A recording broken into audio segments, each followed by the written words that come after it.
The thought of independence for me, for Scotland, is an exciting concept.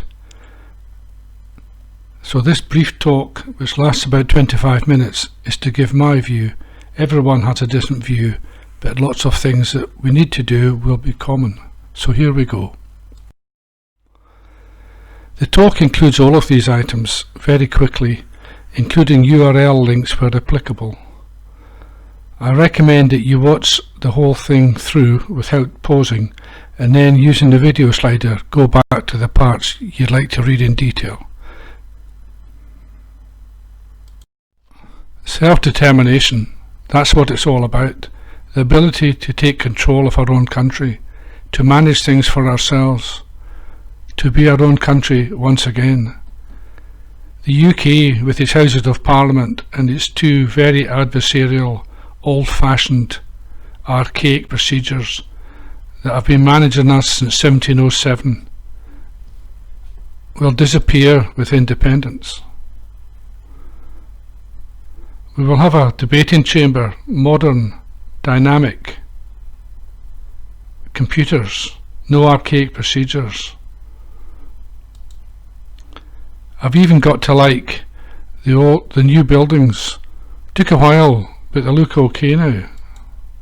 In fact, the whole thing, the whole idea of self-determination is a good feeling, a feeling of self-control.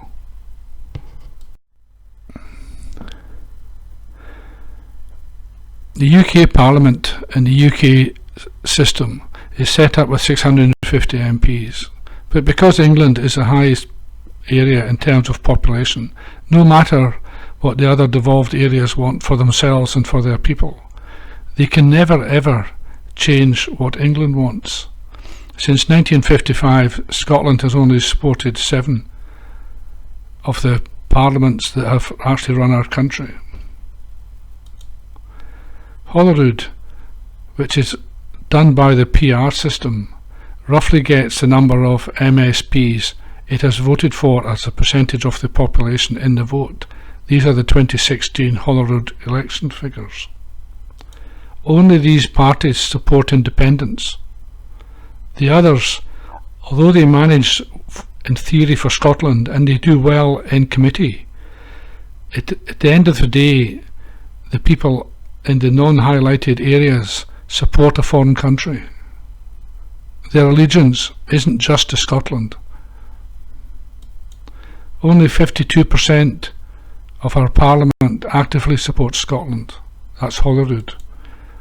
With independence, everybody in that chamber will only have allegiance to Scotland, and Scotland only.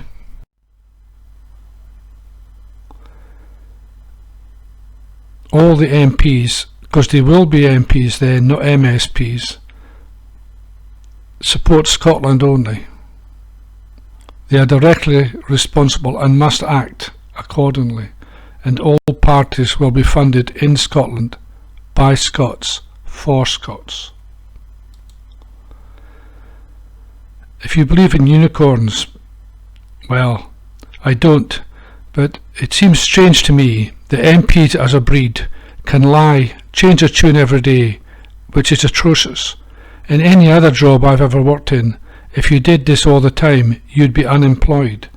Perhaps in the future, in our written constitution, we can strain our MPs from blatant lying and the stupidity and childishness they currently show. We will have a written constitution. This controls and manages things so that people cannot abuse power, and we the people know our rights within the law. Any change to the constitution would have to be approved by the people in a referendum. This is indeed what happens in Switzerland, Ireland and many others. A constitution belongs to us all. Having our MPs close by in Holyrood, we the people can not travel far to do this, make sure they do what we want. The people are sovereign, and we must make sure that we do not allow them to drift. All countries have a central bank and its own currency. Scotland will be no exception. This simple slide shows you what a bank does. A central bank basically controls the money supply in the country to reduce and manage inflation. The facts are all here. It must also be free from political interference.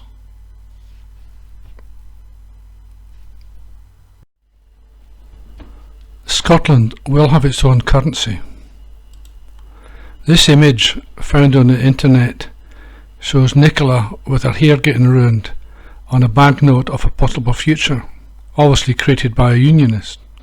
However, it does show the Reserve Bank of Scotland, and maybe something like a true Scottish £20 note, Scots, without the same picture, obviously. In 2018, this report was produced and commissioned by the SNP about sustainable growth. The key thing in discussion and conflict verbally within it by people that read it is to do with currency.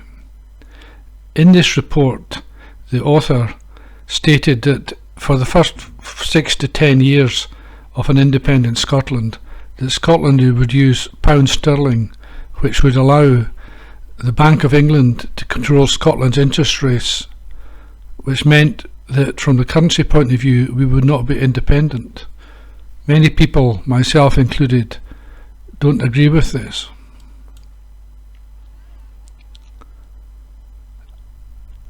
It's also important in a future Scotland that a bank uses modern monetary policy to manage the money supply, so that we don't end up with a current system whereby they cut back and cause austerity for 10 years at a time.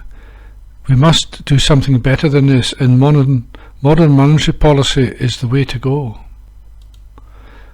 When you have time, come back and read this. It shows you the difference between a conventional bank and a bank running itself, a central bank, on modern monetary policy. It's well worth a read.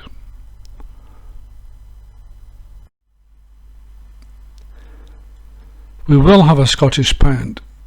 Assuming that we do get an election or a referendum at the end of 2021, as some people within the SNP have mooted, then this is a possible time frame between early September and November 2023, which would be our possibly Independence Day, with a currency following a couple of months later. This is all possible within the time constraints that this has been done.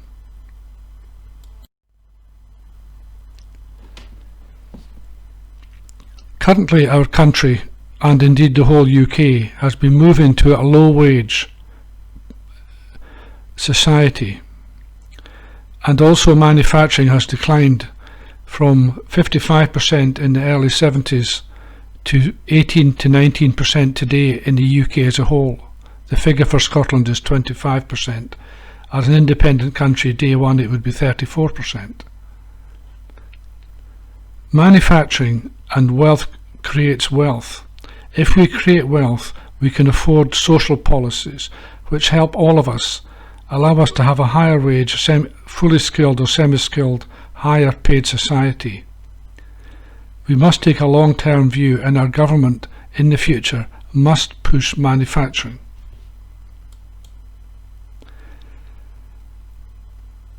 The past we have been let down by consistently poor government.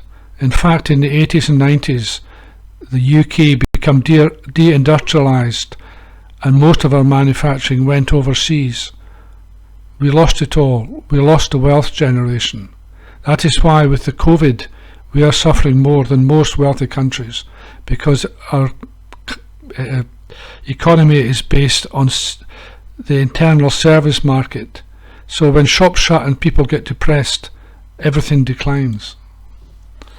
Long-term future, we must do something with investment banks, and the MPs must have a long-term strategy. They can't actually let things dither and work on 5-year cycles anymore. We must agree a policy within Parliament and the country, and no matter what happens with what parties in power, the main policy must be supported by all parties to make it grow, to help us all to help our social structures.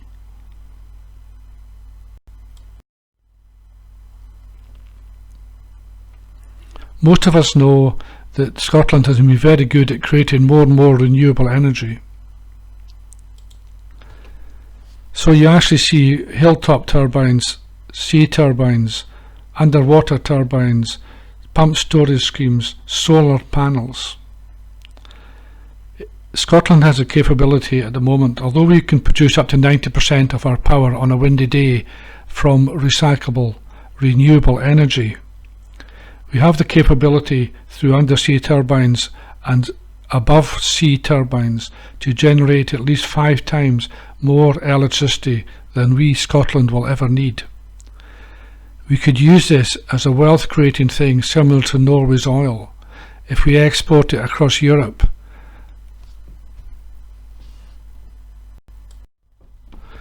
Most of us know that Scotland's created a great deal of renewable electricity.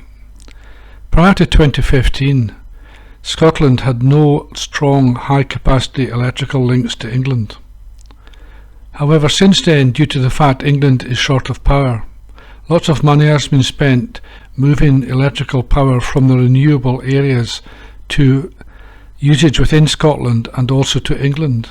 The yellow lines are all new and they are complete.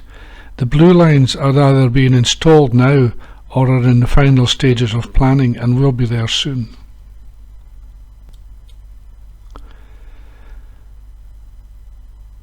Scotland has gone from giving hardly any electrical power to England to now 16%, and that was in 2019. It's going up all the time.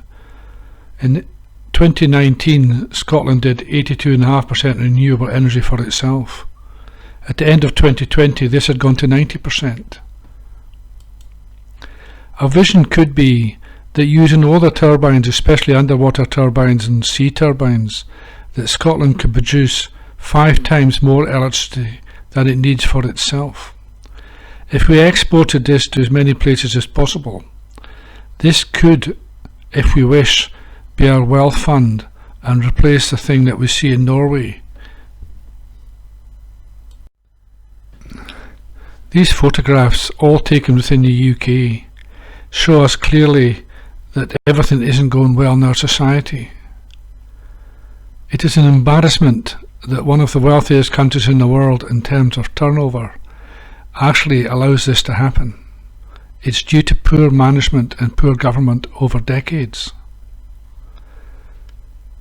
Social care isn't just about poor housing, it's about education, respect, jobs, so many things.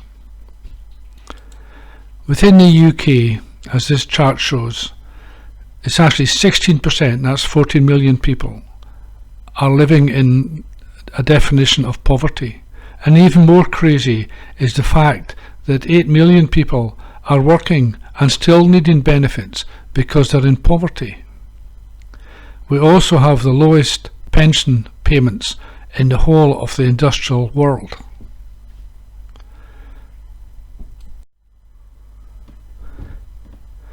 This shows where wealth is split in the UK.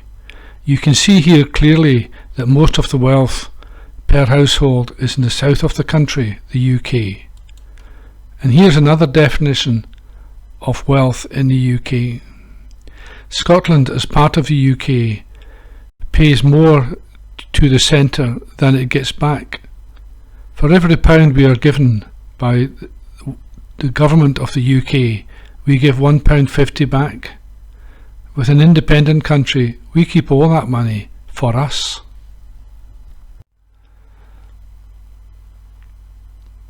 Most people in Scotland would like to think that they care more about people, and not everybody is self-centred. We all like personal wealth, but we would also like to help the people at the bottom of the tree in terms of economy. Social deprivation is everything. It's housing, education, income. All these things affect people. We need to have the will to do it, to create the nation's wealth. Reduce our tax system, make it less complex, therefore less easy to fiddle. Have a better welfare, less complex welfare system. We have to stop using all the old methods of doing things. We mustn't, in an independent country, copy the way the UK has always done it. This would be a real shame and a big failure. So, the government in an independent Scotland must use modern monetary policies to improve wealth distribution and reduce or remove high levels of austerity. We must look at best practice for social care overseas. We must create wealth. We must create businesses that increase higher paid employment, manufacturing, move away from the low wage economy, take long-term strategic policies supported by all political parties and stuck to by all political parties.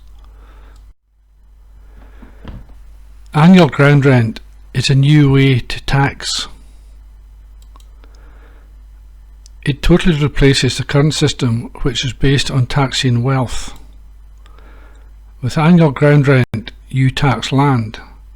Wealth tax is easily fiddled and has complex tax rules, which allows people to remove their money out the country and therefore avoid tax.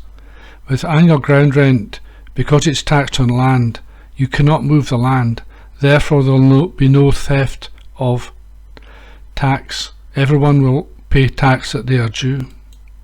It works by different tax bands based on different attributes of land and property. So there might be, for instance, 5 different categories of land, several property types of building, urban building. The rules per square metre and cost will be decided by the Scottish Government. Not everyone owns land. If you rent property or rent land, you will have to pay a cost to the landowner, who is the person that's paying the tax, to reimburse them. And like now, if you rent things, give them a small profit. Here is an example. In that small table there, you see the cost per square metre. Using those figures and only those bands within Scotland, it would allow the Scottish Government to have an income of 78 billion, which is 14% more than they have now.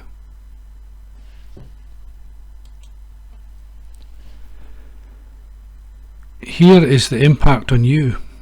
The first impact is that people that own land will pay more for it. People that rent land or property will pay higher rent. But this is offset by no other tax.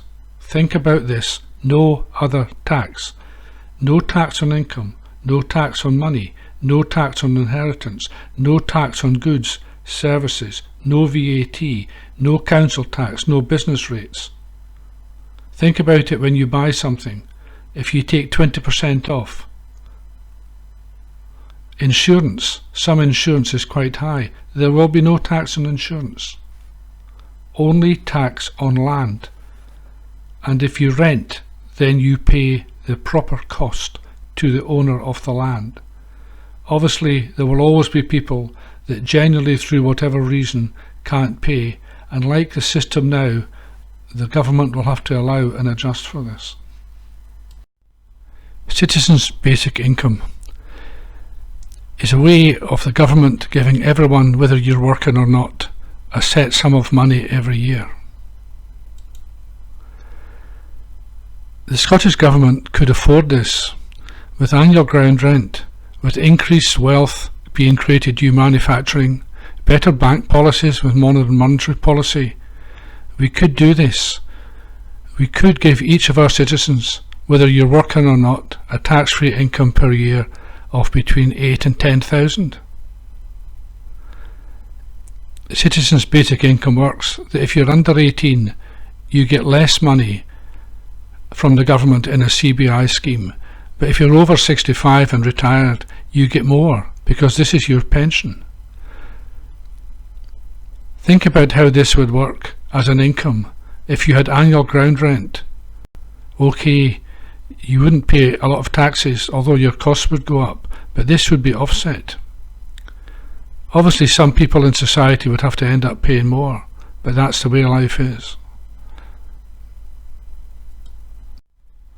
The UK media is a disgrace.